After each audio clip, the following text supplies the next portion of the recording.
Chapter 4. Are you absolutely sure? When I told a friend I was writing this book, he said, "Well, I guess as long as they continue reading it, they haven't made a final decision to die." And so, since I still have your attention, I am going to assume that you haven't made the ultimate decision just yet. Or maybe even if you have, you might be willing to reconsider. As someone once said of the person who had really and finally and once and for all made up his mind to kill himself, he died 10 minutes ago. What I hope is true of you at this moment is that you are still uncertain about taking your own life. And because I have talked to hundreds of suicidal people, I can make a pretty good guess that you, even in your darkest hour, remain torn between ending your life and trying to go on with it. This is as it should be, and though it may not make you feel any better, almost all people considering suicide remain unsure about taking their own lives, even up to the moment they make an attempt. I can still remember interviewing a woman who had jumped from a bridge into a rushing river and survived. She had worn her raincoat because, as she put it, "I didn't want to get wet." If I can make another guess about what has been going on inside your head and heart, it is that you have had long and difficult discussions with yourself about whether to live or die. In the psychology business, we call this ambivalence. Ambivalence simply means that a person is struggling with a decision, examining the positive and negative aspects of some act or other, and trying to anticipate the best possible outcome. It means having two opposite feelings at the same time. You want to do something and you don't want to do it. Sometimes dying seems the best thing to do. Sometimes living seems the best thing to do. This ambivalence, as you well know, is a terrible thing to endure. It is a precarious balance of life against death, and thinking about it saps all your energy. Ambivalence comes and goes, like a painful toothache. I don't want to lecture you about the psychology of ambivalence or what it means, but I do want you to know that being uncertain about the decision to kill yourself is perfectly natural, and that even though you may feel you are driving yourself crazy by talking to yourself about taking your own life, such self-talk is necessary, maybe essential. The thing that concerns me most about your ambivalence is that it is as if your desire to live is on one side of a delicate balance scale, and your desire to die on the other. Both strong desires. They are balanced just so, and neither of us knows, right now, what it might take to tip the scales in one direction or the other. I would worry for you if, for example, a letter you were expecting did not come today. Such a disappointment, while very small in itself, might tip the scales in a negative direction. On the other hand, that phone call from someone you love might come through tonight, tipping the scales in the other direction, and everything would change for the better. This is what is scary about ambivalence and the delicate balancing act you may be experiencing. I think that most everyone who has at one time thought about suicide is stronger for having thought about it. They have examined the death option in some detail and have, after weighing things out, decided that as tough as life is, it is still worth living. As one young man told me, "I thought about suicide once, even loaded the pistol. But then I realized I was too much of a coward to pull the trigger." Coward? I asked him. "Well, I guess I was afraid to die just then," he said. "Although, I am not afraid of death now. After all, I looked death right in the eye." Maybe, until we look death right in the eye, we cannot live life so well. And maybe, after we have done so, we are stronger for it. Maybe only after we have come close to death can we come close to life. To me, it seems so. You might look at your ambivalence this way. Because none of us has ever been dead, it is easier to be negative about life, something we know about, than to be positive about death, something we don't know about. And it is only when we are confronted with our own deaths that death loses its promise to be better. There is a story about a man who jumped into a river to kill himself, but failed. While he was bobbing along in the current, a police officer threw him a rope so that he could save himself. The man refused to take the rope. The officer then pulled his pistol and aimed it at the man, threatening to shoot him. The man, faced with a more certain death and the true negativity of it, grabbed the rope. It might help for you to know that for every person who has made up his or her mind and has no doubts about ending his or her life, there are dozens more like you who remain unsure, uncertain, and hesitant. And if you were in my office with me, that is the way I would hope you would be. I would hope that the two of us would have the courage to look death square in the eye and not be afraid to talk about it. Because if we could do this, we might begin to see that dying is something we all have to do someday. And by talking about it, we might come to a better understanding of what life is and what we can do with the days we have left. Gambling with death, the most dangerous game. When we are in pain and having trouble making the decision to live or die, we sometimes flirt with death. We toy with suicide. We do things that may kill us, but we don't take full responsibility for what might happen. We say to ourselves, if I die, so be it. Or, if I survive, I guess I wasn't meant to die this time.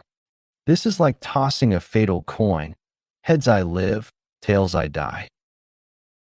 I remember a young man named Joe who drove his car as fast as it would go along a twisting mountain road. He was angry and hurt that his girlfriend had left him for someone else. He was thinking he might be better off dead. He skidded around comers at high speeds and eventually crashed. His car was totaled, but he survived. When I saw Joe in the hospital, he said, yes, maybe he had been suicidal. Did you want to die? I asked him. I don't know. I guess so. Do you want to die now? Of course not, Joe said. That was stupid. Now my insurance rates will go up. Then he laughed and said he had been sure to buckle up his seat belt before he headed into the mountains, just in case. This is ambivalence.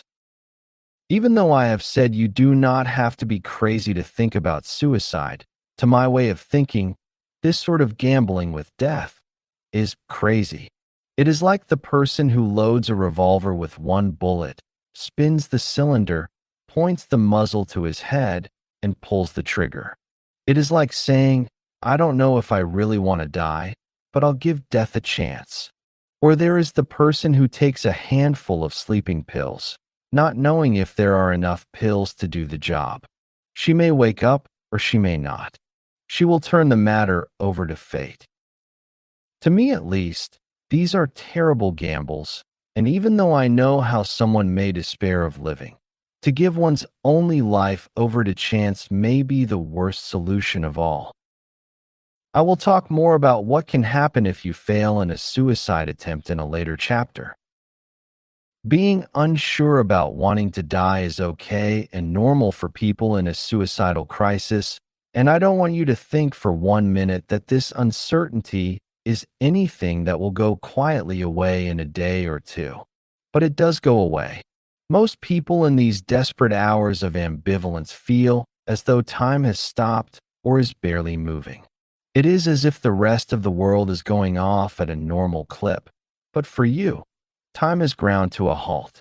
And until things begin to change, it might help to know that what you are experiencing is what others in your same frame of mind have experienced. It is just the way it is.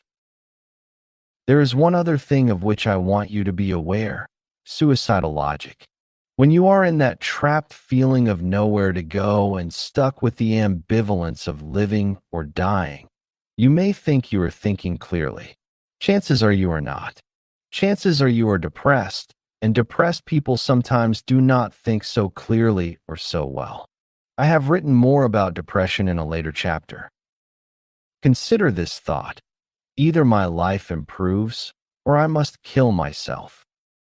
If this sample of thinking sounds familiar, ask yourself, is this the only way things can turn out, either A or B?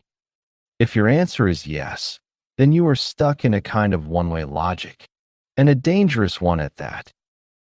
Just for the moment, I will agree with you that maybe your life won't improve, that things will go on being miserable and hopeless, and that, if you're depressed, your depression will go on forever.